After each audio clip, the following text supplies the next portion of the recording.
আসসালামু আলাইকুম রহমতুল্লাহ। Hello viewers, সকলে কেমন আছেন? আশা করি সকলে ভালো আছেন। আমি আপনাদের দোয়া অনেক ভালো আছি, আলহামদুলিল্লাহ। আজকে বাসায় থাকতে ভালো লাগতেছে না। রুমে দেখলাম হালকা হালকা বৃষ্টি বৃষ্টি পড়তেছে, বৃষ্টি বৃষ্টি ভাব, এবং ওয়েদারটা খুব সুন্দর। তাই ছাদে চলে আসলাম, দেরি করলাম না। ছাদে এসে দেখি হালকা হালকা টিপ টিপ বৃষ্টি পড়ছে, দেখেন পানি।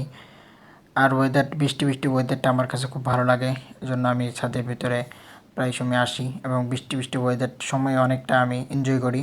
দেখেন আমি লুঙ্গি পরেই চলে আসছি এবং খুব আমাকে দেখে মনে হচ্ছে আমি খুব আনন্দিত। সত্যি আমি খুব আনন্দিত, কারণ বৃষ্টি বৃষ্টি ওয়েদারটা আমার কাছে খুব ভালো লাগে। দেখেন আমি আরেকটা ছাদে উঠতেছি, যেখানে ট্যাঙ্কি আছে, অথচ এখানেও আমার খুব ভালো লাগে, কারণ যেহেতু ঢাকা শহরের মধ্যে ঘোরাঘুরির মতো তেমন জায়গা নেই। তাই ঢাকা শহরের মধ্যেই একটাই ছাদ আছে বাসার, এই ছাদের উপরে ঘোরাঘুরি করতে খুব ভালো লাগে। দেখেন আকাশটা খুব মেঘলা মেঘলা এবং আকাশটা খুব সুন্দর লাগতেছে। আল্লাহ তাআলার সৃষ্টি অপরূপ সুন্দর, এটা মানতে হবে এবং এটা বিশ্বাস করতে হবে। দেখেন আমি ঘুরে ঘুরে আপনাদেরকে পুরোটা দেখানোর চেষ্টা করতেছি।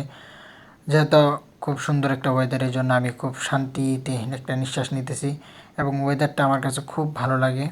যেই হোক, ছোটো ভাই বলতেছিল ওই উপরে ছাদটা উঠতে, ট্যাঙ্কির উপরে। আমি বললাম না, উপরে উঠবো না। দেখেন এখানে টাওয়ার টাওয়ার বিল্ডিং টিল্ডিং সবই আছে, কিন্তু এই বিল্ডিংয়ের মাঝখানেও দেখেন কত সুন্দর একটা, এখানে ছাদে দাঁড়াইলে আপনারা বুঝতে পারবেন কত সুন্দর একটা ওয়েদার এবং কি সুন্দর বাতাস আসতেছে। বাতাসটা খুব ভালো লাগতেছে। এখানে দেখেন আমার ছোটো ভাই দুষ্টামি করতেছে। ইনশাল্লাহ এ পর্যন্তই ছিল আজকের ভিডিও।